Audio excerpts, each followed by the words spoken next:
Start करें। सी, अब ये क्वेश्चन डायरेक्टली ये क्या है, digital initiatives in India contributed to the functioning of the educational system in the country, elaborate your answer. So 20 का question है, तो क्यों आया? Because of COVID. ठीक है, मार्च 2020 का कोविड है और ये एग्जाम पोस्टपोन हुआ था, डिले होकर हुआ था। उस साल मेंस लेट हुआ था, जनवरी में हुआ था, नो हाँ अक्टूबर के एंड में। तो आप देखोगे how have digital initiatives in India contributed to the functioning of the education system in the country. Simple question है, the same question can be asked in GS paper 2 also in justice section, वहां भी पूछा जा सकता है। सो ये कोई बहुत सोचने वाला क्वेश्चन नहीं है, जस्ट लाइक आप जितने भी आपके पास एग्जांपल्स हैं, इनिशिएटिव्स हैं, उनको आप कोट कर सकते हो। हाँ, लेकिन ध्यान रखना, अब ये नहीं कहना कि बाइजूस को डिस्कस कर रहे हैं आप, इसमें गवर्नमेंट इनिशिएटिव्स पर ज्यादा बात करना है, and the same time private initiatives यदि लिखना है आज के कंटेक्स्ट में तो क्या लिखना है, तो वो इसका आंसर उस तरह से होगा। Got it? जिसमें लाइक आईआईटीएंस जो गवर्नमेंट की स्कीम्स हैं, आप देखोगे आईआईटी के जो प्रोफेसर्स हैं उनके लेक्चर्स अवेलेबल हैं। आप कभी एआईसीटी की वेबसाइट पर जाकर देखो, आपको ढेर सारे इनिशिएटिव्स मिलेंगे। एआईसीटी क्या है?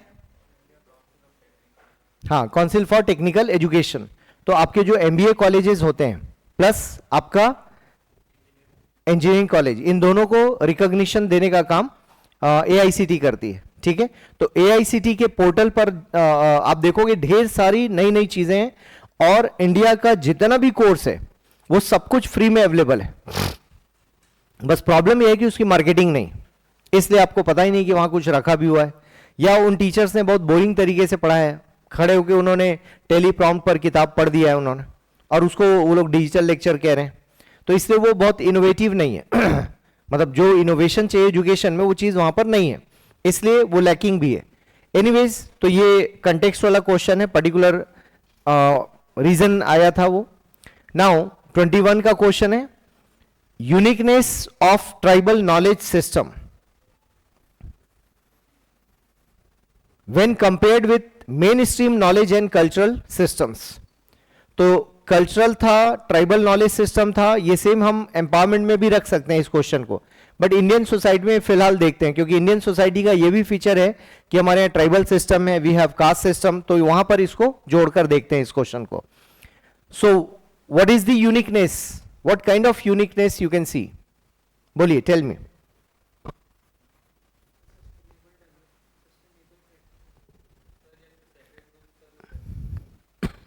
किसका? हाँ, और when compared with mainstream knowledge and cultural system, so uniqueness of tribal knowledge system, हाँ, yes, आप वहां से शुरू कर सकते हैं, मेडिसिन से शुरू कर सकते हैं, और प्रोटेक्शन टू एनवायरमेंट, और क्या हो सकता है? इसका एग्जाम्पल क्या है? व्हाट? मैंग्रोव कंजर्वेशन, और नॉर्मल किसी भी स्टेट का, झारखंड का, ओडिशा का, छत्तीसगढ़ का एग्जाम्पल ले सकते हो, और वो इसके कंजर्वेशन के लिए क्या करते हैं? आप देखोगे वो लोग उसको उसकी पूजा करते हैं, ठीक है, और उस एरिया को बैन कर देते हैं कि इस एरिया में कोई भी कुछ काटेगा नहीं, कुछ मतलब डिस्ट्रॉय नहीं करेगा, इस तरह से उनका सिस्टम फिक्स कर दिया जाता है। Got it? सो क्या बोल रहा है? ट्राइबल नॉलेज सिस्टम ना सिर्फ ये मेडिसिन में है, बल्कि एनवायरमेंट को कंजर्व करने में है, डेली के लाइफ को मैनेज करने में भी है, हेल्थ इश्यूज को मैनेज करना, प्लस इसमें एक सोशल एस्पेक्ट भी है। जैसे आपको पता है हमारे यहां घोटुल एक ट्रेडिशन है, नाम सुना है? ठीक है, अब वो घोटुल क्या है? आप देखोगे सोशल कनेक्शन है, मतलब जो अभी हम एडल्ट एजुकेशन की बात करते हैं, ठीक है, और जो लाइफ सेटल होने से पहले वो लोग जिस तरह से एजुकेट करते हैं अपने न्यू कपल्स को, इट्स अ यूनिक वन। उनके यहां पर आप देखोगे उनके यहाँ पर कोई ईवटीजमेंट नहीं है, ठीक है, उनके यहाँ पर कोई रेप जैसी बात नहीं होती, उनके यहाँ पर कोई सेक्सुअल हरासमेंट नहीं है। और जबकि वो मान लो कपड़ा ही रीजन है, लाइफस्टाइल ही रीजन है, तो वो तो फिर और अलग तरीके से। क्लियर है? सो उस एस्पेक्ट में देखोगे, so they are more advance than ours. और वो लोग बहुत साइंटिफिक भी हैं कि टाइम रहते हुए उन चीजों को हैंड ओवर कर देते हैं सोसाइटी को, right kind of age, at the right time, right person, सब कुछ है। उनका नॉलेज सिस्टम सोचो कितना एडवांस है। और आज हम थोड़ी सी बात पर संस्कृति का झंडा उठा के खड़े हो जाते हैं। मातृ पितृ दिवस, अरे वो 14 फैब है, उसको जैसा वैसा रहने दो, उसके अपने सेंस हैं। क्लियर है? और कितने लोग मातृ पितृ दिवस है करके मंदिर जाते होंगे? आप में से कितने लोग गए 14 फैब को? वही तो है मातृ पितृ दिवस, पता है? नहीं पता है? पता है ना? कितने लोग आज मातृ पितृ दिवस, पिताजी नमस्ते, ऐसे कितने लोगों ने किया उस दिन? किसी ने किया नहीं, क्योंकि आपको लॉजिक फिट नहीं बैठता। और ऐसे ही देश के 90% यूथ को फिट नहीं बैठता। ठीक है, अब यह भी जरूरी नहीं कि 14 फैब है तो आज ही प्रपोज करना है, ऐसा भी नहीं है भाई। जिस दिन मन आया उस दिन प्रपोज कर दिया इंसान ने। क्लियर है? कुछ बेरोजगार भी घूम रहे हैं फालतू में, जिनके पास कोई रोजगार नहीं है, वो भी है माहौल। सो अननेसेसरी हम क्या करते हैं, कल्चरल सिस्टम को हम डैमेज करते हैं just to put some ideology, और वैसा झंडा उठा के हम चलते हैं। जैसे अभी आप देखोगे ना, कुणाल कामरा के स्टूडियो पर अटैक हुआ है, फॉर वॉट एवर रीजन, वो किसी को नहीं पता, या रीजन पता भी है तो वो फिट नहीं बैठता। अरे वो कॉमेडी कर रहा है, कॉमेडी में बहुत सारी बातें बोली जाती। शेखर सुमन को आप लोगों ने कभी नहीं सुना है। एक्चुअल जो स्टैंड अप कॉमेडी का कल्चर उस आदमी ने इस देश को दिया है, ठीक है, और उनका नाम था शेखर एंड उस शो का नाम था, वो आप लोगों ने नहीं देखा होगा, आई थिंक डिजिटल मीडिया पर भी नहीं होगा, वो टेलीविजन पर आता था। ठीक है, मैं नाम भूल रहा हूं। शेखर सुमन को जानते हैं? वो बहुत अच्छे कॉमेडियन उस टाइम पर बने वो, और स्टैंड अप कॉमेडी के लिए वो जाने जाते थे।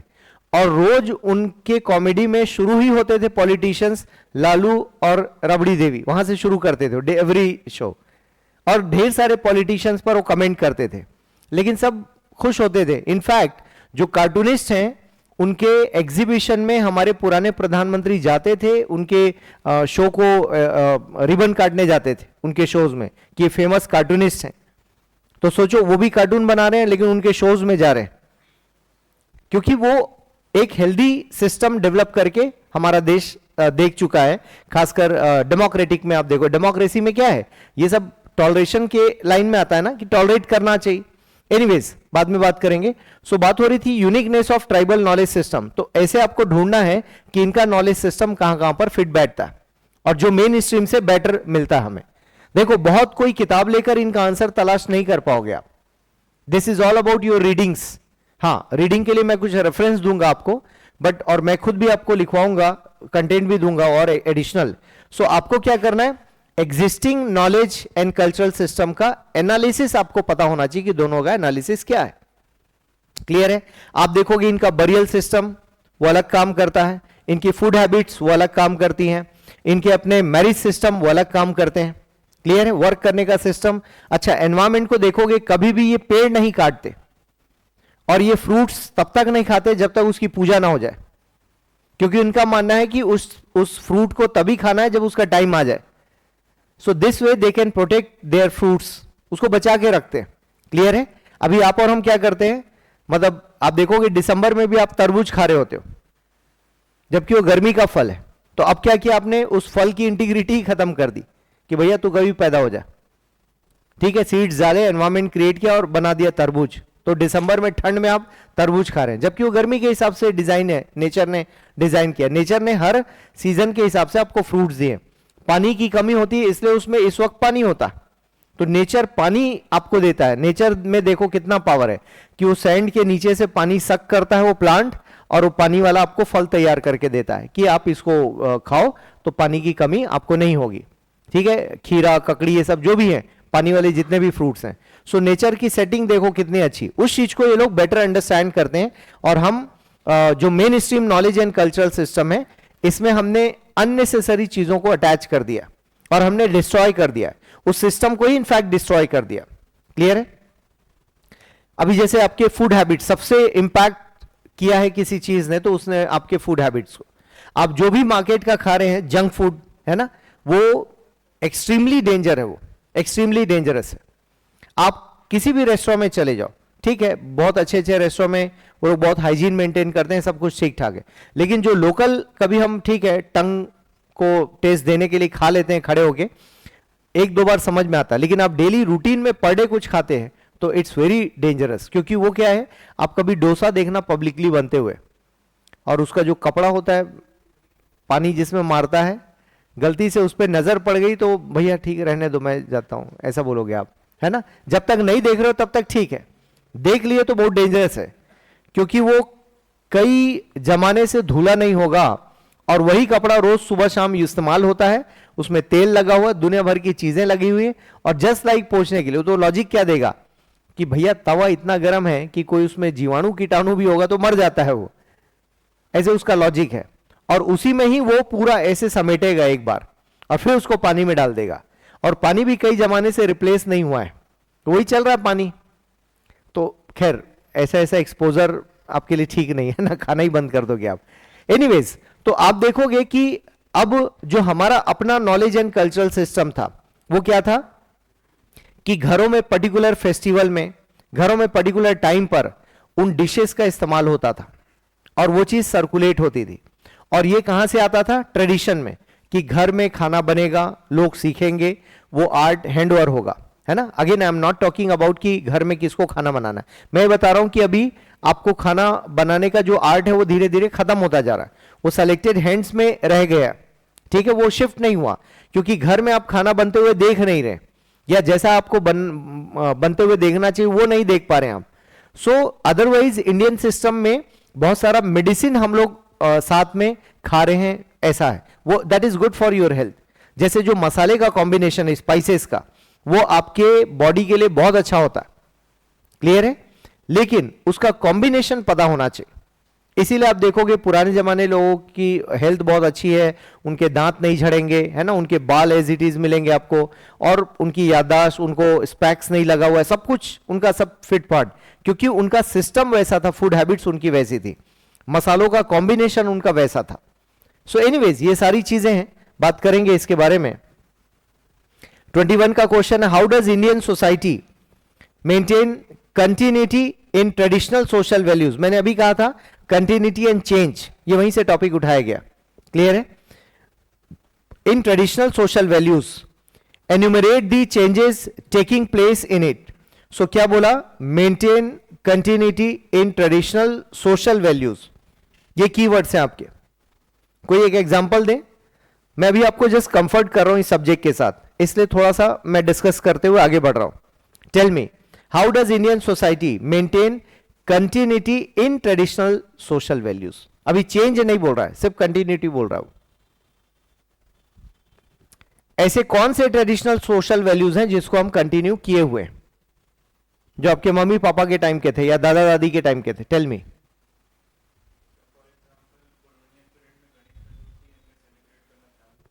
ठीक है, आज भी हम करते हैं। और टॉक अबाउट वैल्यूज, वैल्यूज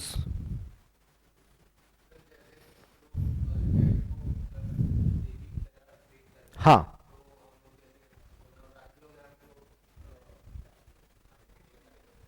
हाँ उसको कन्या, हाँ कन्या भोज, कन्यादान बोला है। लड़कियां ज्यादा है, यहाँ दान कर देंगे आपका। हाँ हाँ, और बताओ। हाँ वो उसका एक पार्ट था बेसिकली, है ना, क्योंकि दुर्गा देवी आप देखोगे कायदे से, तो जो 9 डेज हैं, 9 डेज में उनकी अलग अलग शक्तियों को हम पूजा करते हैं बेसिकली। आपको याद ना हो लाइन से 9 डेज, ये बात अलग है, otherwise there are different faces and different types of power of that devi, right, और उन्हीं की पूजा करते हैं हम। तो वो यही बताने के लिए समाज में कि ये पावर एग्जिस्ट करते हैं, और वो साल भर आपको याद रखना है कि यही पावर है जो काम करेंगी, क्लियर है। इसीलिए आप देखोगे कि जब भी, थोड़ा सा एग्जांपल वही पूजा से ही ले रहा हूं मैं, गणेश जी की पूजा और दुर्गा पूजा में फर्क है। क्या फर्क है?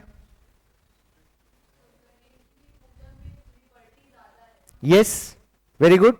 लिबर्टी ज्यादा है, फ्रीडम ज्यादा है, और वहीं दुर्गा जी की पूजा में रेस्ट्रिक्शंस हैं, डिसिप्लिन ज्यादा है, रूल्स एंड रेगुलेशन ज्यादा है, और वो इसीलिए आप देखोगे वो कॉमन नहीं है दुर्गा पूजा, वो सेलेक्टेड पब्लिक पंडाल में ही उसको सेलिब्रेट किया जाता है। घर में दुर्गा जी की छोटी छोटी मूर्ति बनाकर लोग सेलिब्रेट नहीं करते, पब्लिक पंडाल में जो है वहीं पर जाके आप पूजा करते हो, और गणेश जी घर घर में भी आप बैठा सकते हो, क्लियर है, और उस तरह से फ्रीडम है उसमें। एनीवेज उसके पीछे भी अपना कोई ना कोई लॉजिक है। अभी फिलहाल और बढ़ते हैं आगे। और कोई बताओ सोशल वैल्यू से रिलेटेड।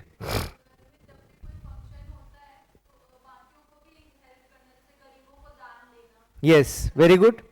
सभी फेस्टिवल्स में आप देखोगे एक दान पुण्य का सिस्टम रखा गया, सभी फेस्टिवल्स में, और उसे लोग अच्छा मानते हैं। तो अब आपका पेपर 2 क्या कहता है? डोनेशन, चैरिटी, उसके साथ क्या लिखा है? Developmental agencies. That means donation और चैरिटी का कनेक्शन कहां से है? डेवलपमेंट से। बिकॉज कोई भी इकोनॉमी सभी लोगों को इक्वल ट्रीट नहीं कर पाती है। कुछ होंगे जो पुअर सेक्शंस होंगे, कुछ होंगे हैव नॉट्स होंगे, उनको कुछ ना कुछ चाहिए। जैसे हम लोग दिवाली में घर की साफ सफाई का सिस्टम रखा गया, वो जानबूझकर रखा गया कि साल में एक बार पुरानी चीजें निकालो, हो सकता है वो चीज किसी के यूज में आ जाए। कई दिनों से आपके पुराने कपड़े पड़े रहते हैं, आप नहीं पहनते हो, उनको एक बार निकालने का ट्रेंड है। तो किसी ने सोचा होगा कि ऐसा किया जाए, इसका बेनिफिट यह है कि इस बहाने घर भी साफ हो जाएगा, कुछ पुरानी चीजों को निकाल के उसको सोसाइटी में आप रोटेशन में ले आओगे और वो उनको दे दो, वो उनके काम की चीज है। आपके यहां पुराना कंबल जिसको चूहे ने काट लिया, हो सकता है आप यूज ना करो, आपको ऑड लगेगा, फट गया कंबल, लेकिन वो गरीब आदमी के काम की चीज है और वो हम उसको डोनेट कर सकते हैं। So donation is a part of developmental process, खासकर इंडिया जैसे कंट्री में। सो वैल्यूज क्या है? डोनेशन हमारे लिए वैल्यू है, उसका कनेक्शन फेस्टिवल्स के साथ। जैसे इस्लामिक फेस्टिवल में भी आप देखोगे अभी जो ईद आएगी उसमें जकात सिस्टम होता है। तो ये कहा जाता है ईद की जो प्रेयर है, ईद में और कुछ होता नहीं, प्रेयर है ना, मेन जो थीम है प्रेयर है। 30 डेज का जो सेक्रीफाइस करते हैं लोग, और उसके बाद वो हैप्पीनेस के साथ उसको एंजॉय किया जाता है। उस दिन कहा जाता है कि आपका जो भी इनकम है उसका 2% डोनेशन में निकालना है। फिर वो उसके बदले आप राइस है, व्हीट है, या जो भी आप देना चाहें, कैश, वो व्हाटएवर। हालांकि उसमें भी करप्शन बहुत ज्यादा है, लोग उसको लेके अपने घर में रख लिए टाइप का वैसा करप्शन है। So but still that value system is there कि डोनेट करना। मंदिरों में जाके डोनेट क्यों करना है?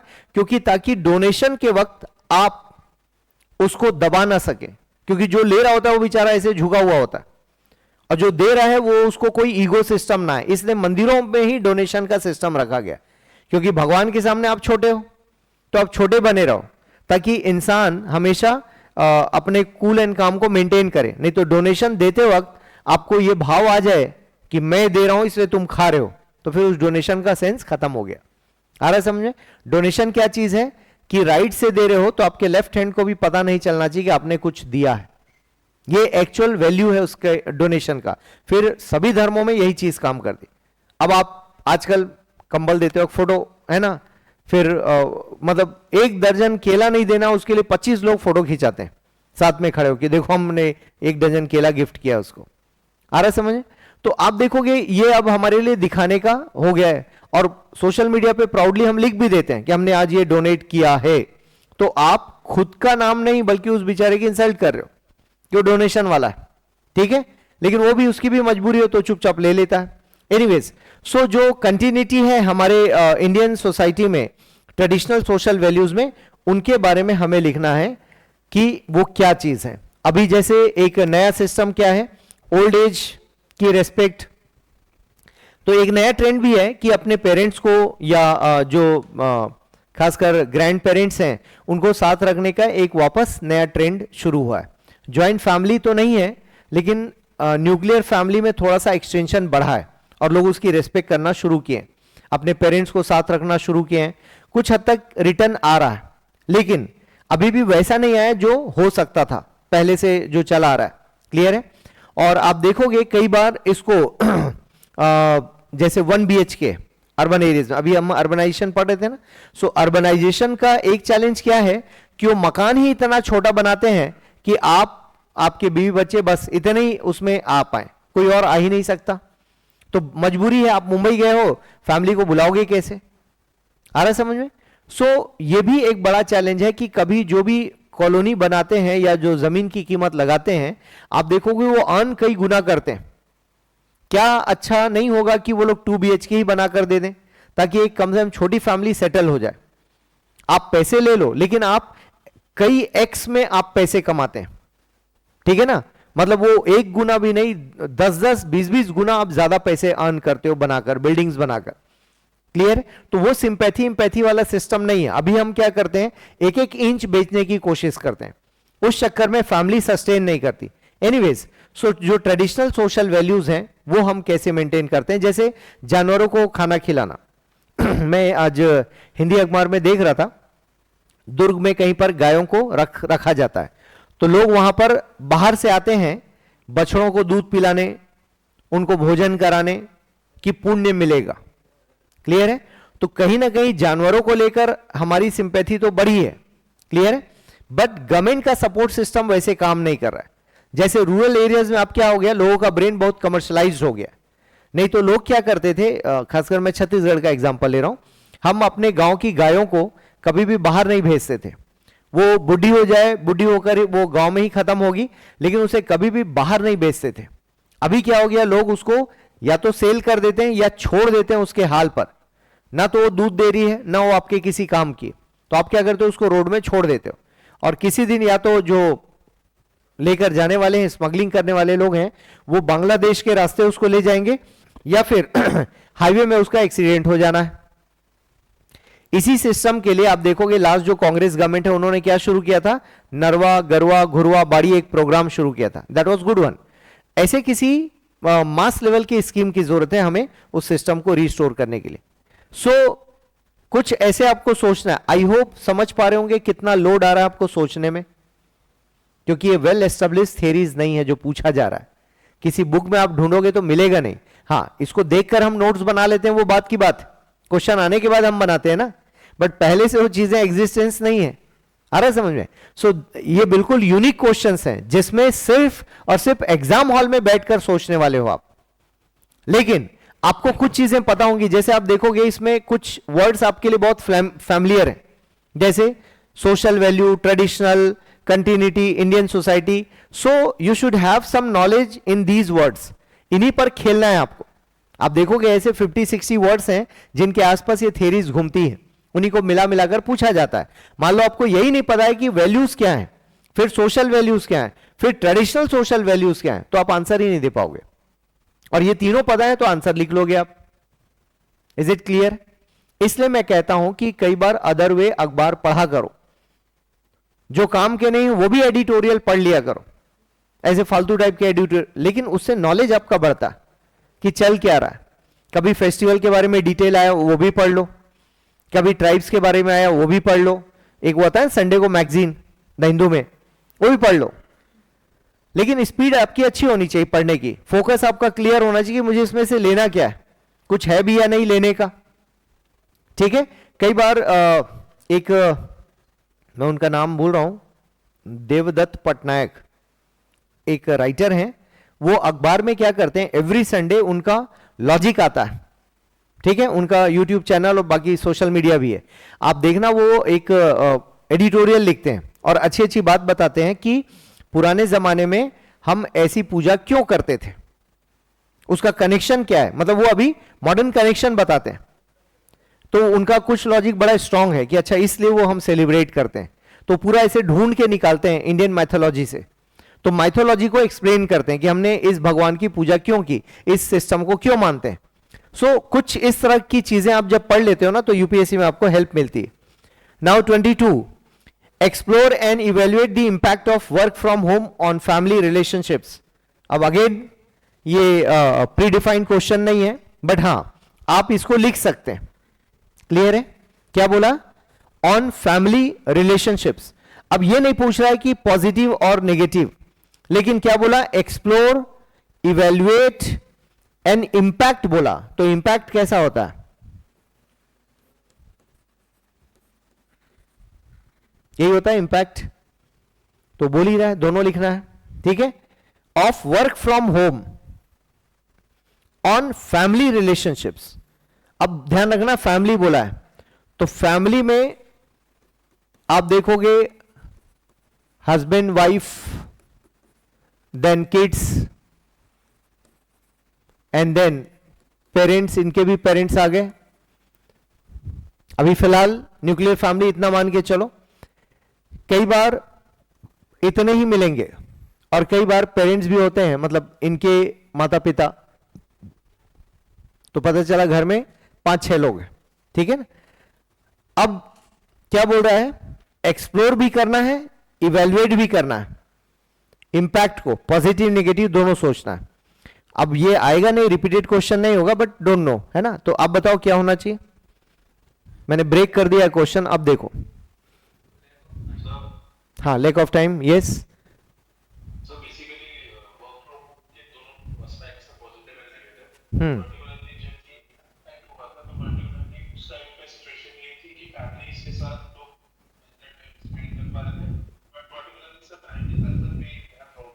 घर में काम करने के बावजूद ऐसा होता है कि वर्किंग आवर्स के बाद भी some people used to work, वो भी हैम्पर करता है फैमिली लाइफ को।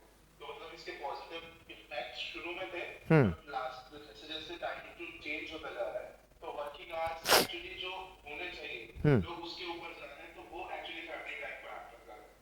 ठीक है, दोनों एस्पेक्ट्स सेम चीज के दोनों एस्पेक्ट्स आ रहे हैं। हाँ, फ्लेक्सिबल आवर्स आपके लिए डेंजरस भी हैं, मतलब 10 बजे भी काम करना है, रात में बच्चे सो गए फिर भी काम करना है, लाइक दैट।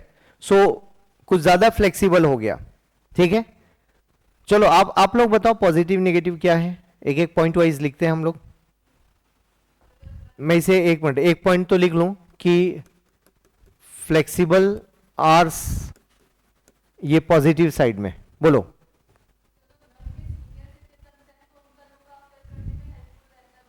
ओके, ठीक है, और बोलिए। हेल्पफुल फॉर सीनियर सिटीजन, हाँ, और क्या बोल रहे हैं, better, okay, work life balance, and then और बताइए पॉजिटिव क्या है।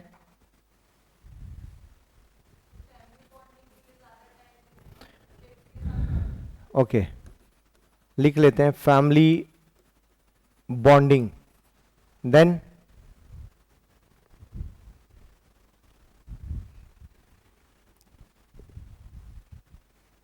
नेगेटिव बताओ। हाँ जी,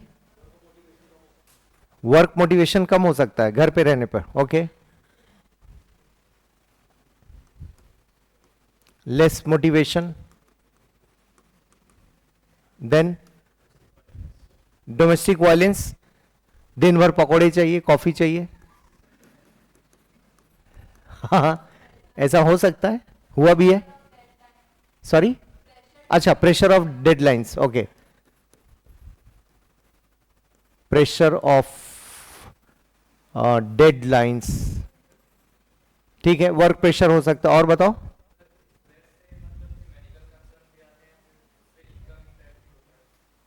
ठीक है, स्ट्रेस ज्यादा हुआ वर्क फ्रॉम होम में, स्ट्रेस ज्यादा कैसे हुआ वर्क फ्रॉम होम में।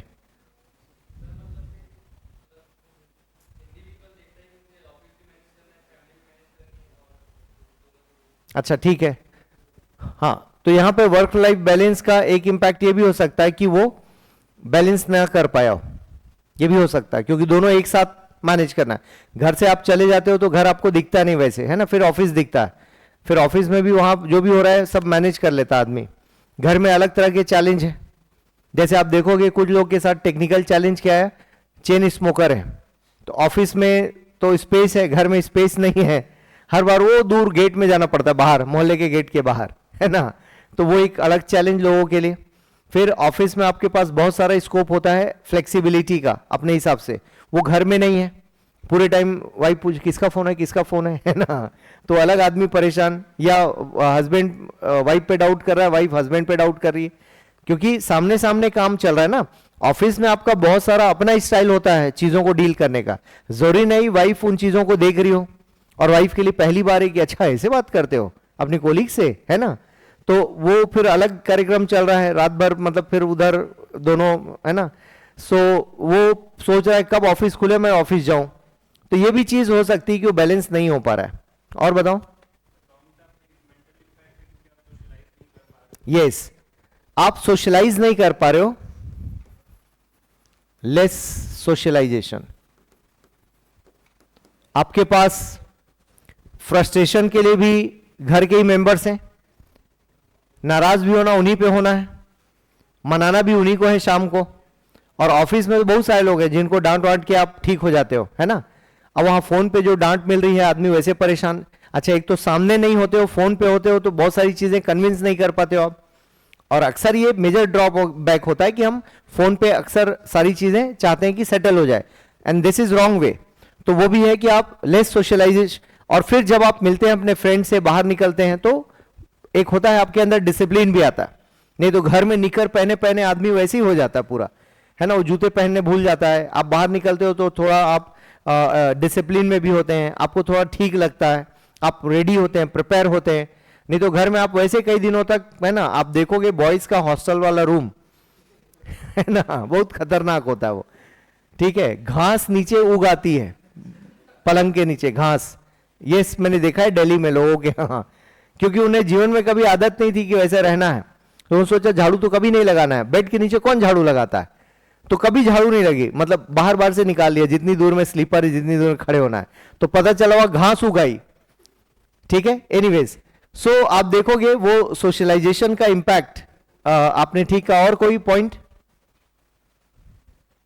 Anyone? Sorry, it hampers productivity. Yes, so productivity is the concern. Sorry, okay, displacement of emotion। तो emotions का भी यहां पर work from home on family relationships. तो कुछ के रिलेशंस ठीक हो गए पॉजिटिव साइड में कि टाइम मिलने लगा, टाइम स्पेंड करने लगे। कुछ की असलियत सामने आ गई तो नेगेटिव भी हो गया। ठीक है, कहा भैया दूर वाला ही ठीक है रिलेशन। हाँ, क्योंकि लोग पहले 12 घंटे के लिए हस्बैंड वाइफ थे, अब 24 घंटे के लिए हस्बैंड वाइफ है। तो उसमें क्या हो गया कि बहुत कुछ, मतलब जो ओरिजिनल साइड है वो दिखने लगा। अच्छा, ये आदमी 12 घंटे में ऐसे होता है, क्योंकि जो घर वाले 12 घंटे थे उसमें आप घर वाले बन जाते थे और 12 घंटे ऑफिस वाले बनते थे। अब दोनों एक ही जगह है, तो दोनों 12 आवर्स घर के सामने हैं, तो वो असलियत भी सामने आ गई। तो बहुत लोग पार्ट भी हो गए उस वजह से, ठीक है ना। और कहा ऐसे ही झेलना है तो ठीक है, अलग ही रहते हैं। सो एनीवेज, तो वो नेगेटिव इंपैक्ट भी इस तरह से आप देख सकते हैं। सो ये इनके आंसर्स ऐसे ही निकल कर आएंगे, इन पर कोई थेरीज नहीं लिखी गई हैं। हाँ, इस बीच एडिटोरियल्स में काफी कुछ आया, बहुत सारे आर्टिकल्स आए, आपने शायद नहीं पढ़े होंगे उस वक्त, लेकिन बहुत सारे एडिटोरियल खासकर पोस्ट कोविड में बहुत ज्यादा आए। लोगों को सजेशन अभी भी आ रहे हैं, अभी भी आप देखोगे इंटरनेशनल मीडिया में काफी कुछ चल रहा है पोस्ट कोविड को रिजॉल्व करने के लिए। लोगों ने ग्रुप बना लिया, लोग जो आइसोलेशन में आ गए या जिनकी फैमिलीज नहीं है उनको लोग अलग तरीके से खुश करने के लिए बहुत कुछ कर रहे हैं। और हमारे इंडिया में क्या होता है, जो हमारी नेचुरल चीज है ना, उसको वो लोग मार्केट बनाकर बेचते हैं फॉरेन में। ठीक है, जैसे हमारे यहाँ पर आप देखोगे जो क्लब कल्चर है या जो मिलने जुलने का कल्चर है, शाम को बैठने का कल्चर है, ये हमारा नेचुरल था, अब उसको लोग बेच रहे हैं। जैसे एक एग्जांपल दे रहा हूं मैं आपको, अभी पता नहीं चलेगा, जब आपके जो बैचमेट्स हैं स्कूल के या कॉलेज के, है ना, उनको मिलाने के लिए उस वक्त क्या होता है, आप जब अपने बैचमेट्स के साथ होते हैं, जो जिनके साथ वाकई आपने टाइम स्पेंड किया है, आप देखोगे उनमें से कोई भी आपको जज नहीं कर रहा होता, because they know each and every one. अच्छे से जान रहे होते हैं कि ये बहुत खराब आदमी है, तो पहले से ही खराब है ये। ठीक है, आप कोई नई सोच उसके बारे में नहीं बनाते हो। और जब आप मिलते हो तो उस वक्त आप पुरानी बातों को रिकॉल करके हंस रहे होते हैं। आपकी लाइफ में उस वक्त मोदी जी या राहुल गांधी तनाव नहीं दे रहे होते हैं, आपकी अपनी लाइफ के किस्से कहानी चल रहे होते हैं, है ना। पुराना कुछ अफेयर वाला चल रहा होगा, टीचर के बारे में बात कर रहे होगे।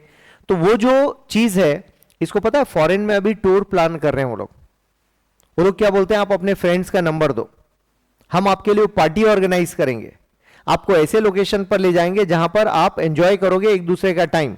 तो क्या हो गया, ये टूर प्लानर हो गए। आप उसी को एल्यूमिनी मीट कहते हो, लेकिन एल्यूमिनी मीट में क्या होता है, फॉर्मेलिटीज होती हैं, इसका बेस्ट तरीका क्या है? फ्रेंड्स, 1-2 दिन के लिए आइसोलेट हो जाओ, सारे लोग एक जगह चले जाओ। वहां पे क्या होता है, आपको पता है वहां लैंग्वेज पे कमांड नहीं होती, कोई फॉर्मेलिटी नहीं होती, मन में जो आया वो बोला, है ना, खूब हंसे, खूब लोटपोट हो रहे हैं, कोई फॉर्मेलिटी नहीं। वो क्या कर रहा है, आपको एकदम से आपका जो प्रेशर है, वर्क प्रेशर है, स्टडीज का प्रेशर, उसको रिलीज कर देता है। और उससे बढ़िया आपकी लाइफ में हैप्पीनेस इंडेक्स नहीं हो सकता। ये फॉरेन में टूर प्लान में आ गया, प्रोफेशनली वो लोग ऑर्गेनाइज कर रहे हैं। वो बोलते हैं आप अपने फैमिली का कांटेक्ट दीजिए, सॉरी अपने फ्रेंड्स का कांटेक्ट दीजिए, हम सबको एक जगह बुलाएंगे। इसलिए जब आप वर्क लाइफ में चले जाओ और आपके फ्रेंड्स कभी बुलाएं कि एक जगह हम लोग क्या मिलें, तो बिना सोचे समझे चले जाना। क्योंकि मैं अपने इस एज के उसमें लगभग हम हर साल मिल रहे हैं, जब से हमने स्कूलिंग छोड़ी है, मतलब वहां से निकले, पास आउट हुए, तब से हर साल मिलते हैं, उसकी वैल्यू हम लोग समझ पाते हैं। तो सेम वे आप भी उस चीज को मेंटेन करोगे। और ये इंडियन स्टाइल था शुरू से, इसमें नया कुछ नहीं है, पहले से था। ठीक है, मिलना है। अच्छा, गर्ल्स में अक्सर क्या होता है, वो चेंजेस क्या आ जाते हैं, बिकॉज गर्ल्स की शादी किसी दूसरे शहर में हो जाती है या जो भी है, और गर्ल्स में एक रेजिस्टेंस सिस्टम है, I don't know for what ever reasons, but वो एक सिस्टम है कि वो उतने जल्दी क्लब नहीं हो पाते। मे बी उनको दूसरे की परमिशन लेनी कहीं जाने के लिए, या मे बी फैमिली में बच्चे छोटे हैं तो बच्चे लेकर कहाँ जाएं, बट मेल के पास वो फ्रीडम ज्यादा होती। इसलिए आप देखोगे ज्यादातर इस तरह के जो मीटिंग्स हैं, मिलने जुलने का कार्यक्रम है, मेल में ज्यादा होता है। फीमेल ज्यादातर फैमिली में उलझ के रह जाती हैं कि बच्चों की रिस्पॉन्सिबिलिटी, ससुर जी बीमार हैं, उनका खाना कौन देगा, ये लाइक दैट, इस तरह से। और वहीं पर मेल, बट ग्रेजुअली आप देखोगे फीमेल भी उस तरह से ग्रुप बनाकर, उसको हम किटी पार्टी कहते हैं शॉर्टकट में, पुराने शब्द में, otherwise they can have their parties, वो भी कर रहे हैं। और वो ऐसा होना चाहिए, वो आपके अंदर के जितने भी प्रेशर्स हैं ना, उनको रिलीज कर देता। और 2 दिन ऐसी जगह जाओ जहां नेटवर्क ही ना हो, क्योंकि वो डिटॉक्स नहीं हो पाएगा आपका। नहीं, वहां पर भी चलो फोटो अपलोड करते हैं बैठे बैठे, तो फिर लग गए मोबाइल में आप बातचीत करना छोड़ के। सो ये इंडियन सिस्टम है जिसको अब बाहर के लोग खरीद रहे हैं या परचेस कर रहे हैं। एनीवेज, 23 का क्वेश्चन है, do you think that marriage as a sacrament is losing its value in modern India?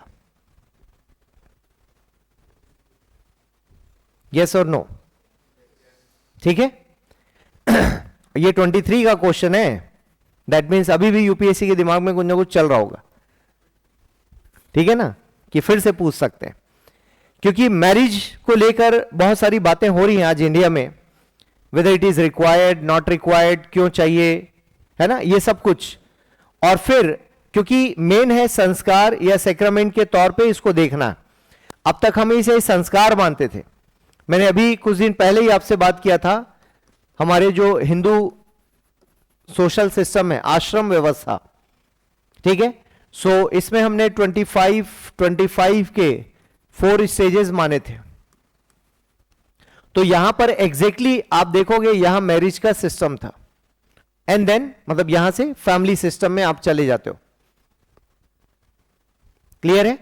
और ये 25 इयर्स आपके कंप्लीट फैमिली लाइफ के लिए, और ये आपको लर्न करना है लाइफ की बेसिक्स, है ना, सस्टेन कैसे करना है। और ये आपको फैमिली सिस्टम के लिए, यहां पर आप क्या करते हो, नॉलेज के लिए आप कहीं चले जाते हो और वो नॉलेज आप सोसाइटी में शेयर करते हैं। ये सिस्टम था हमारा ट्रेडिशनल सिस्टम। क्लियर है? तो आप देखोगे फिर उसमें जो हमारे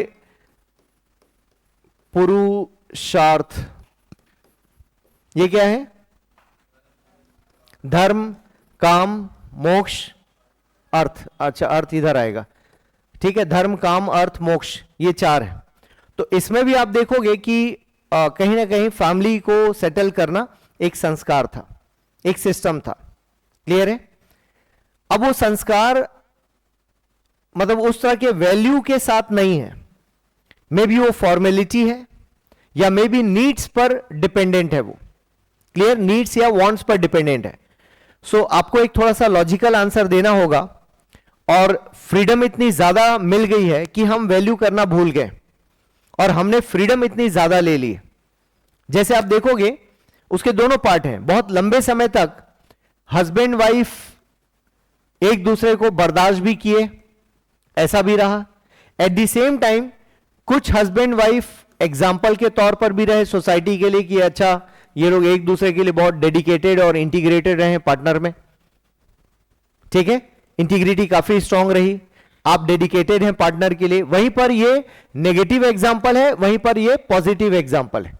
पेरेंट्स को बचपन से किसी ने देखा फाइट करते हुए, एवरीडे फाइटिंग और एवरीडे वायलेंस, तो वो बच्चा शादी के लिए कैसे तैयार होगा?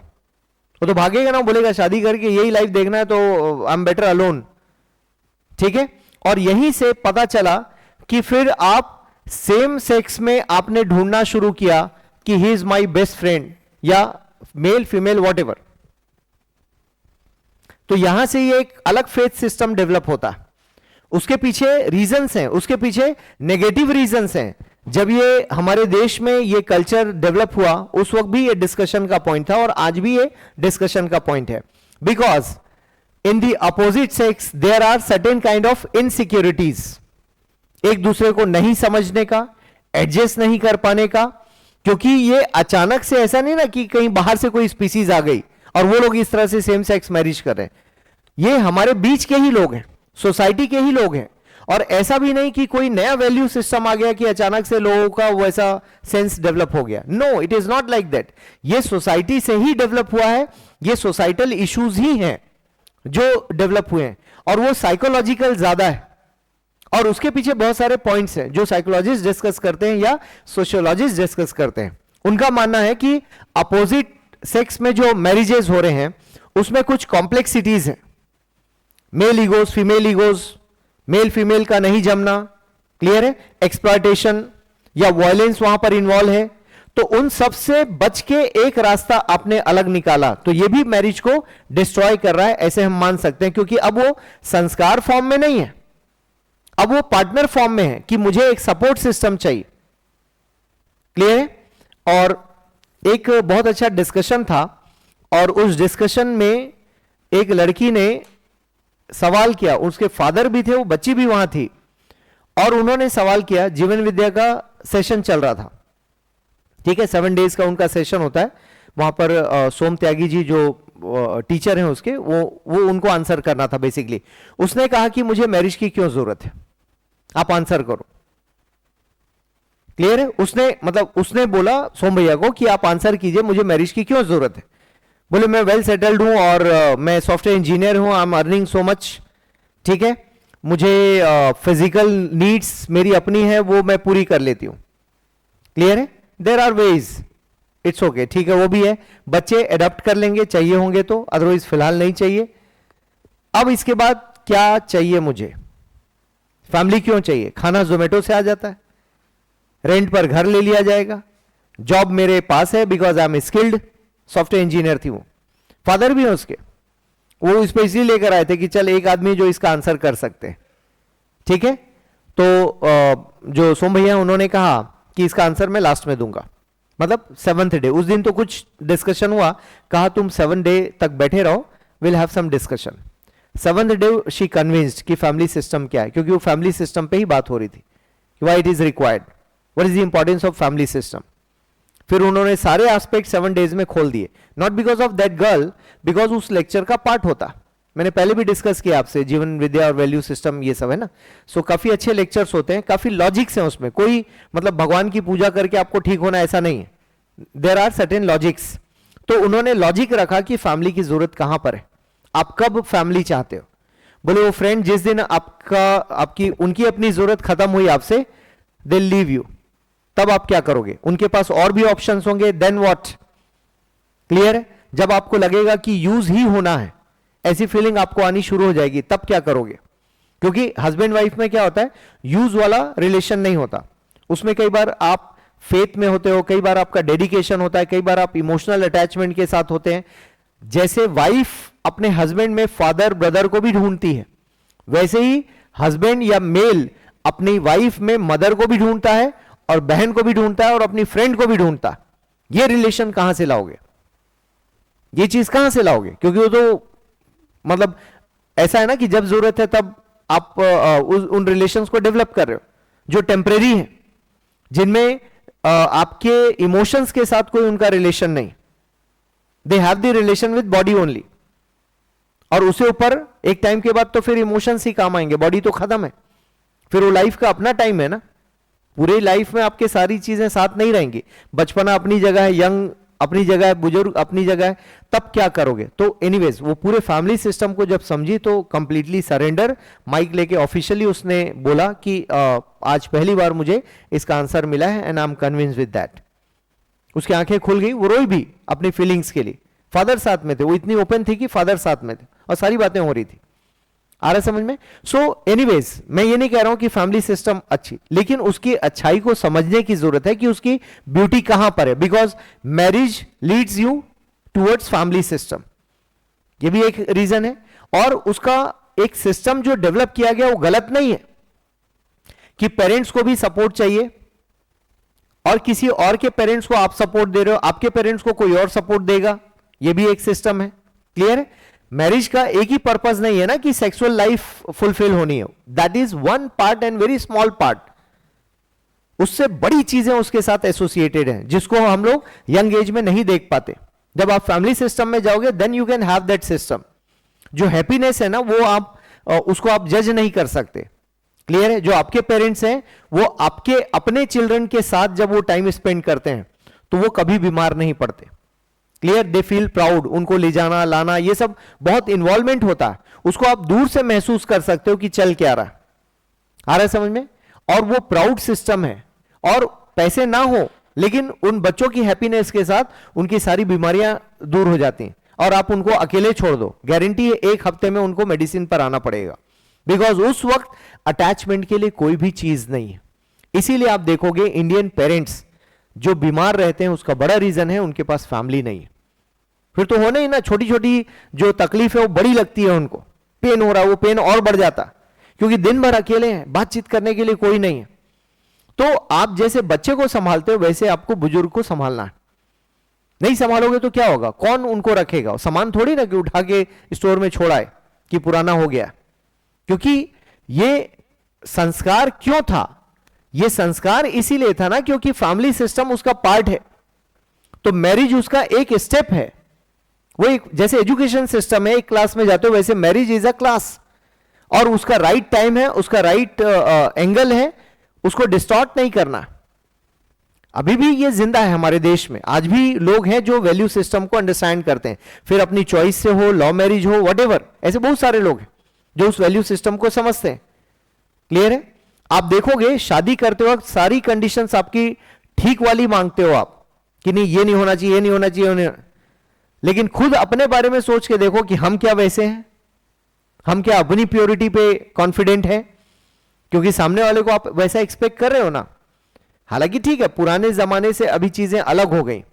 पहले पुराने में क्या होता था पता है? एक लड़की के मान लो 10-12 रिश्ते आ गए तो वो लड़की वाले बहुत प्रेशर में आ जाते थे और वो लड़की ज्यादा प्रेशर में आ जाती थी कि अच्छा 12 रिश्ते वापस चले गए। सोचो उसके ऊपर कितना प्रेशर रहता था और लोग क्या क्या बोल के रिजेक्ट करते रहे होंगे। अभी तो फिर लड़कियां मतलब ठीक है एम्पावर्ड हो गई, पीछे मुड़ और चल भग यहां से, ऐसा है ना, तू नहीं और सही, और नहीं और सही, देखा जाएगा। अभी वो काउंटिंग नहीं है। लेकिन सोचो पहले टाइम में कितना प्रेशर था, इसीलिए फेयर एंड लवली टाइप के एड जिंदा थे।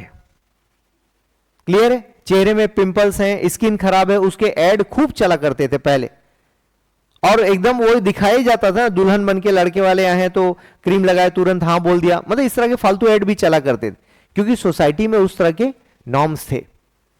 तो मैरिज एक पार्ट है, एक छोटा सा स्टेप है, लेकिन उसके साथ जो एसोसिएटेड चीजें वो बड़ी हैं। और वो पीछे से भी दो फैमिली को कनेक्ट करना, दो कल्चर को कनेक्ट करना, दोनों बुरे वक्त में साथ रहना, ये सारा सिस्टम काम करता।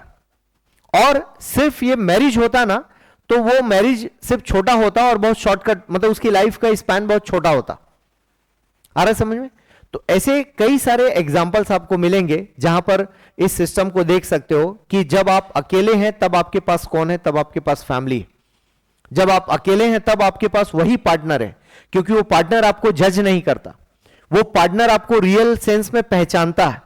और यहीं पर टाइम आता है कि आप अपने पार्टनर के लिए कितने डेडिकेटेड हैं, आप अपने पार्टनर के लिए कितने ऑनेस्ट हैं। That is very important. और अदरवाइज अभी आपको पता है इतनी गंदगी मची हुई कि पार्टनर स्वैप करने का कल्चर है। लोग के दिमाग में कुछ भी आ सकता है, ठीक है, they feel that is a fashion, otherwise ये भी एक दुनिया में एग्जिस्ट करने वाली चीज है कि पार्टनर स्वैप करना। आप सोच कर देखो कि उनको किस तरह का एडवेंचर चाहिए। आ रहा है समझ में? वो वैल्यू सिस्टम नहीं है। Again I am not saying कि वो खराब है ये अच्छा है, मैं ये बता रहा हूं कि बहुत सारी चीजें एग्जिस्ट करती हैं समाज में। जब आप सुनोगे देखोगे तो आपको लगेगा अच्छा ऐसा भी है, फिर उसको या तो आप राइट टिक करोगे या तो रॉन्ग टिक करोगे, no this is wrong this is right. तो राइट एंड रॉन्ग ट्रीट नहीं करना है, आपको उस कंटेक्स्ट में जाके समझना है कि ऐसा है तो क्यों है, what they are looking for, ठीक है। और इसी कंटेक्स्ट में आपको पढ़ना है, आपके लिए कोई चीज गलत और सही नहीं है। सोशियोलॉजी क्या है, जो सोशियोलॉजिस्ट है वो कैसे देखता है चीजों को, किसी को गलत और सही नहीं बोलता, वो बोलता है वो कंटेक्स्ट क्या है, कंटेक्स्ट पढ़ो, उस कंटेक्स्ट को समझना है, तब आप हेल्दी माइंडसेट में होगे। अदरवाइज आप बोले अरे सर बहुत गलत हो रहा है वहां पे, नो, आप जज नहीं करोगे, आप उसको कंटेक्स्ट में देखो और कंटेक्स्ट की अंडरस्टैंडिंग लो कि ये डेवलप कहां हुआ है, कहां चल रहा है ना। गे परेड अमेरिका से चालू हुआ, क्यों इंडिया में फेमस हो गया, क्यों इंडिया में इतनी फ्रीडम मिल गई, अचानक से हमने वो फ्रीडम देनी शुरू कर दी, क्यों ये एडप्ट कर लिया। शबाना आजमी और नंदिता दास, फायर उनकी मूवी आई थी और फायर में उनके सेम सेक्स को दिखाया गया था, मतलब उनके बीच रिलेशन डेवलप होता है, और उस पॉइंट पे इतना हंगामा हुआ हमारे देश में, है ना, तब आप आए भी नहीं रहोगे इस दुनिया में, बहुत हंगामा हुआ। और मैं मूवीज का शौकीन रहा हूं शुरू से, मतलब मुझे नॉलेज है कि मूवीज कैसे कैसे चेंज हुई। सो उस वक्त उस मूवी को लेकर बहुत हंगामा हुआ और आज वो देखो वो कॉमन चीज है, हम उसके ऊपर बीच में कॉमेडी बनाए, फिर हम सीरियस हो गए। ये अलग अलग दौर है मूवीज का, और उस वक्त लोगों ने पागल कहा उस मूवी के डायरेक्टर को, मीरा नायर, खूब लोगों ने गालियां लिखी, पोस्टर जला दिए, हंगामा किया, लेकिन फिर भी वो मूवी चली, लोगों को लगा कल्चर पे हमारे अटैक है, ठीक है। फिर एक मॉनसून वेडिंग करके मूवी आई, उसमें बच्चे के सेक्सुअल हरासमेंट को दिखाया कि एक छोटा बच्चा कैसे हरास होता है अपनी फैमिली में और अपनी फैमिली के लोगों के द्वारा, आ रहा है समझ में, तो वो उस पार्ट को दिखाया। तो ये सब मूवीज हैं जो रियलिटीज को शो करती हैं कि हमारे समाज में ये चीजें भी एग्जिस्ट करती हैं। एनीवेज काफी बड़ा टॉपिक है, आप उसको जितना खोदोगे उतना वो खुलता जाएगा, बट आई होप क्वेश्चन समझ में आया कि इसका आंसर कहां छुपा हुआ है। सो मेनली ये टर्म्स को समझना है कि value in modern India, so modern India means what, फिर मैरिज को किस फॉर्म में देखना है। सो अच्छा, ये जो बोल रहा है इज इट लूजिंग और नॉट, ये भी आपको ध्यान रखना है। तो ऐसा नहीं कि आपको कंफर्म ही कर दें यस यस इट्स लूजिंग, ऐसा नहीं है, आप दोनों एंगल लेके साथ चलो, आप ये भी प्रूव करो कि know the value system still persist, still existing, और वो क्यों है वो भी आप बताओगे। ऐसा नहीं है कि समाज में शादी खत्म ही हो गई। हाँ, ये जरूर बात है कि डिवोर्स के केसेस ज्यादा दिखने लगे, या फिर इसका दूसरा एंगल कैसा है, यदि फेमिनिस्ट एंगल से देखोगे तो बोले no no no, womens are now getting freedom, divorce means freedom, clear है। तो इसके दो एंगल है देखने के, एक तरफ देखोगे मैरिज का फेलियर क्या है, डिवोर्स, और दूसरे लोग क्या बोल रहे हैं, no no it's not divorce, it's empowerment of women. लोग ये भी देख रहे हैं क्योंकि अब उसको बोलना आ गया, अब उसको एक्सप्रेस करना आ गया, अब वो मेल के जैसे, पहले सिर्फ मेल डिवोर्स लेता था, अभी फीमेल भी डिवोर्स होने लगी, इसलिए नंबर डबल हो गया। ये भी एक लॉजिक आने लगा, आई होप क्लियर हो रहा है। तो उसको फेमिनिस्ट एंगल से जब आप देखोगे तो इट विल लुक लाइक कि अच्छा कॉन्फिडेंस बढ़ गया, एम्पावरमेंट बढ़ गया, now they are financial independency, clear है, उन्हें नॉलेज भी है, उन्हें सिस्टम का पता भी है, और फिर इधर से सपोर्ट सिस्टम बहुत सारे लोगों को मिल रहा है, दोनों में, मेल फीमेल दोनों में। सो ये सारी चीजें आपको समझनी है कि चल क्या रहा है, आ रहा है समझ में। मैं एक एनआईटी के प्रोग्राम में गया था, वहां पे स्टार्टअप का वो चल रहा था लेक्चर, ठीक है ना। सो उसकी नेशनल हेड आई हुई थी यहाँ पे इंडिया, रायपुर में। तो एक एंटरप्रेन्योर ने क्वेश्चन पूछा कि फैमिली लाइफ को कैसे बैलेंस करें। मैंने कुछ स्टार्टअप शुरू किया है और अपनी वाइफ के बारे में बताया, बोले कि थोड़ा सा मुझे डिस्करेज मिलता है अपने पार्टनर से। तो उस लेडी ने खुल के कहा कि देखो पहले ही चेक कर लो, ठीक है ना, ज्यादा दिन झेलो मत, बहुत क्लियर थी वो अपने थॉट्स में। तो मैं और मैम गए थे, दोनों गए थे, तो मैंने कहा पक्का ये मैडम जो है डिवोर्स ले चुकी हैं, और थोड़ी देर में हमें कंफर्म भी हो गया कि यस क्योंकि उनके थॉट्स ऐसे थे फ्रीडम वाले, और वो उस दर्द को झेल चुकी थी, जो भी पेन रहा होगा उनकी लाइफ में, what ever, but she was happy now, confident. हालांकि सेम टाइम पर वो बोल भी रही थी कि नो नो, मैंने बहुत बुरा दिन देखा है जब पार्टनर आपको ना समझ पाए, लाइक दैट। तो समझना सिर्फ फिजिकल एंगल से नहीं है ना, not only in terms of sexual aspects, but in terms of social aspects, in terms of psychological aspects, in terms of respect to each other, ये सारी चीजें काम करती हैं।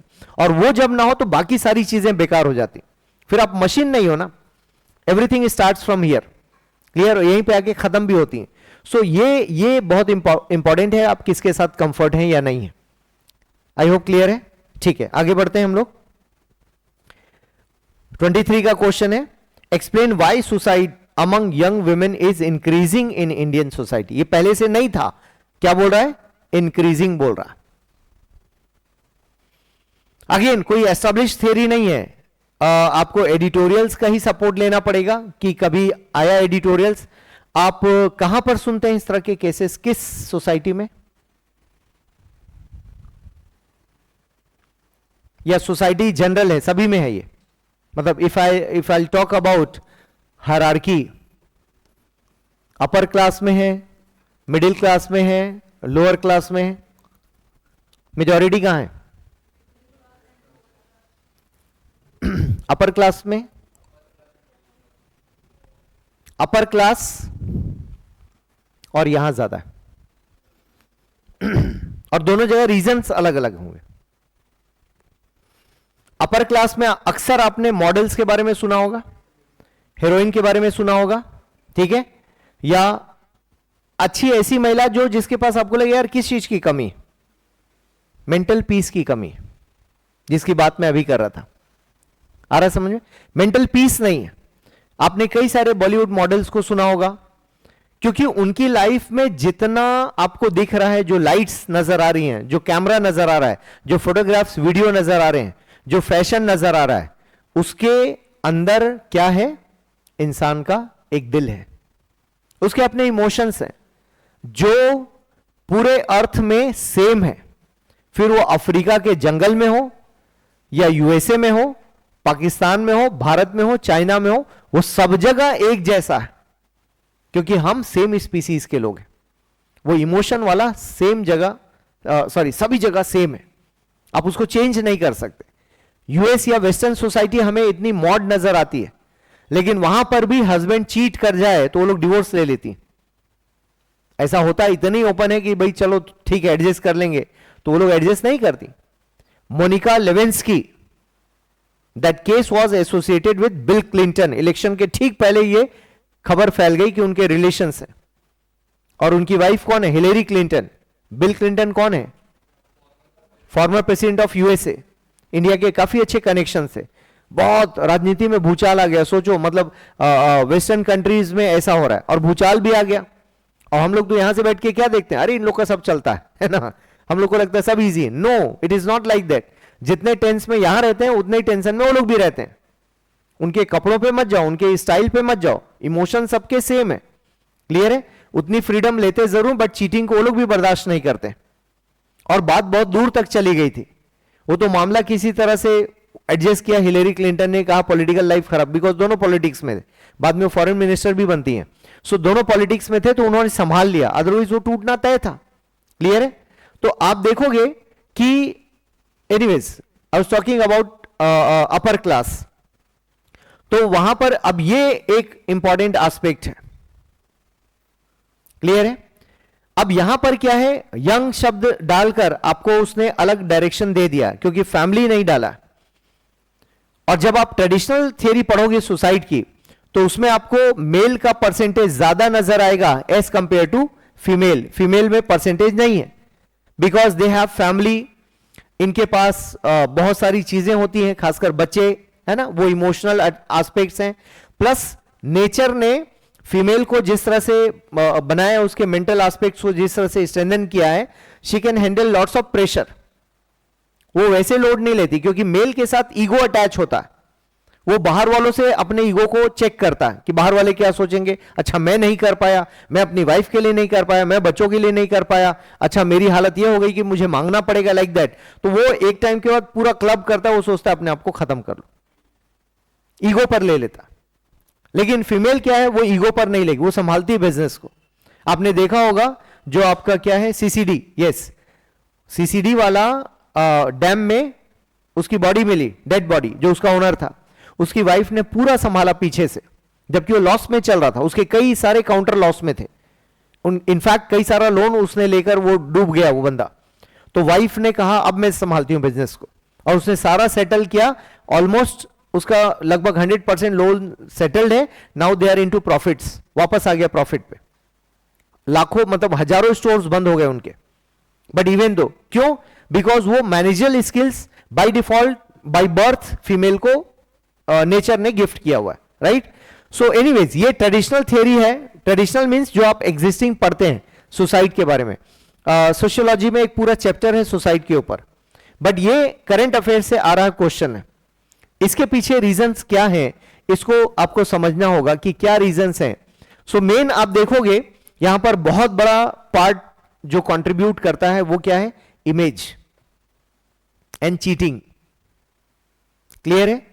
इमेज एंड चीटिंग का मतलब क्या हुआ कि आपकी दोस्ती थी पार्टनर के साथ, उसने चीट किया, आपकी इमेज के साथ खिलवाड़ किया, अब आपके पास संभालने के लिए कुछ बचा नहीं, या फिर हम इतना लूज कर चुके हैं कि हमारे पास गेन करने के लिए कुछ नहीं। So finally we are losing that life. आ रहा समझ में? और ये क्यों हुआ? क्योंकि यंग एज में हमें कोई गाइड करने के लिए नहीं है, या फिर हम गाइड होना ही नहीं चाहते। और पहले के कंपैरिजन में, मतलब जो ओल्ड सोसाइटी उसके कंपैरिजन में न्यू जनरेशन को ऐसे देखा जाता है कि हमको माना जाता है कि ये क्या है, जेनेक्स है, जनरेशन एक्स है, ऐसा माना जाता है। ठीक है? तो जेनेक्स बोलने के पीछे रीजन क्या है कि हमें थॉट्स में लिबरल माना जाता है, हमारे लाइफस्टाइल में लिबरल माना जाता है, हर चीज में, और हम एक्सपेरिमेंट करने में भी नहीं चूकते हैं, यह भी माना जाता है। और ये फ्रीडम भारी पड़ती है, मतलब अगेन मेल पर उस तरह का इंपैक्ट नहीं पड़ता जितना फीमेल पर पड़ता, क्योंकि आज भी सोसाइटी मेल और फीमेल में तो डिवाइडेड है ना। ऐसा नहीं हो गया ना कि बेटी को बेटा बोल दो और बेटे को बेटी बोल दो, ऐसा तो उल्टा हुआ नहीं। चीजें तो वहीं पर अटकी पड़ी हैं, बस इतना हुआ है कि अब बेटियों को फ्रीडम अच्छी मिल गई। उस फ्रीडम का नुकसान यह हुआ कि कुछ मिसगाइड हो गए, और मिसगाइड होने से उनका जो भी नुकसान हो रहा है उसको वो संभाल नहीं पाती एक टाइम के बाद, और फाइनली वो अपने आप को अकेला पाती। आपने कभी ड्रग्स में डूबी हुई लड़कियों को नहीं देखा, जिस दिन देख लोगे आपको बहुत तकलीफ होगी कि अच्छा ऐसा नजारा क्यों, क्योंकि उनके साथ इतना मिसबिहेव होता, उनको पता भी नहीं चलता कि हमारे साथ क्या क्या हुआ। पार्टी है, फेयरवेल पार्टी, अभी तो बहुत सारी न्यूज आने लगी, आपको पता भी चलता होगा, है ना। फेयरवेल पार्टी हुई, बॉयज तो मैनेज कर लेते हैं क्योंकि उनके पास कोई ऐसा प्रॉब्लम नहीं है सोसाइटल जो फीमेल के साथ है। गए थे आप फेथ लेकर, लेकिन पता चला वहां चीट कर गए, ठीक है, और एक टैबलेट ही डालना है ग्लास में, मूवीज में दिखाते हैं अक्सर ये सब, बट रियलिटी में है ये, पिए एंड देन पता ही नहीं कि हमारे साथ क्या होना है। और वही जो ग्रुप जिस पर हमारा फेथ सिस्टम है वो सारे एक्सपेरिमेंटल है। क्लियर है? तो फीमेल को सोसाइटी ने बनाया ऐसा है कि उसके पास लूज करने के लिए सब कुछ है, और मेल के पास लूज करने के लिए कुछ भी नहीं है। और फाइनली वही एक पॉइंट होता है जहां उसको लगता है कि मेरे साथ चीटिंग हुई है, या तो वो अपनी स्ट्रेंथ बना ले कि भैया मुझे सोसाइटी में जिंदा रहना, लेकिन जो फिर उसको लगता है अब फैमिली भी साथ नहीं, पार्टनर है वो भी साथ नहीं, और फिर उसको अपनी इमेज के साथ लगता है कि इमेज मेरी खत्म हो गई या चीट हो गई, और फाइनली वो खिड़की से जंप कर जाती। आप देखोगे जो कोटा है वहां पर, वहां का भी डेटा है, लड़कियों ने ज्यादा सुसाइड किया एज कंपेयर टू बॉयज। उसका रीजन क्या है पता है? बॉयज को भेजते वक्त पेरेंट्स गिनाते नहीं है कि हम तुम्हारे ऊपर इतना खर्च कर रहे हैं, बट लड़कियों को भेजते वक्त वो लोग काउंट भी कर लेते हैं कि देखो बेटा तुम्हारे ऊपर इतना पैसा लग रहा है, ध्यान रखना, पढ़ना है तुम्हें। तो बेचारी डबल प्रेशर में, ये मैं नहीं कह रहा हूं, ये डेटा कह रहे हैं, ये एनालिसिस कह रही। तो लड़कियों ने ज्यादा सुसाइड किया है at the time of failure, लड़कियों का डेटा ज्यादा है। अभी बिलासपुर में 2-3 महीने पहले एक लड़की सुसाइड की, सीजीपीएससी वाली। लड़कियों का ही डेटा है सुसाइड करने में, आ रहा है समझ में? तो कहीं ना कहीं चीट हुई है, कहीं ना कहीं वो फेलियर को उसने फील किया है। और बॉयज के साथ क्या होता है, अपना प्रेशर रिलीज करने का बहुत सारा ऑप्शन है। वो ड्रिंक कर लेगा, दोस्तों के साथ चला जाएगा, बहुत कुछ। वो लापरवाह है, उसको फर्क नहीं पड़ रहा है, वो अपने ईगो पर नहीं लेता। बट फैमिली सिस्टम वाले मेल सुसाइड करता। बट आप देखोगे यंग बॉयज सुसाइड नहीं कर रहे, यंग गर्ल सुसाइड कर रही, क्योंकि वो अपने सिस्टम को लेकर, कल्चर को लेकर वो बाद में कंसर्न होती। अगेन एक ही डायमेंशन में नहीं देखना इस टॉपिक को, क्लियर है? इसके बहुत सारे एस्पेक्ट्स हो सकते हैं, बात करेंगे हम लोग। बट आपको यह ध्यान रखना है कि पढ़ना किस तरह के न्यूज को है, ये मैं समझाने की कोशिश कर रहा हूं आपको, ठीक है? सो आपका टाइम हो गया है 23, यहां से कल लेंगे, इसके बारे में हम लोग कल बात करेंगे। पहले भी हमने बात किया मोबाइल फोन्स के बारे में, ठीक है? तो ये एनालिसिस आपके लिए कंफर्ट है, ठीक है? इससे आपको पता लग जाएगा कि what to study and what to leave. And hopefully कल फिनिश करके हम लोग पढ़ना शुरू करेंगे।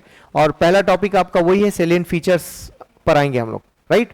Okay, thank you.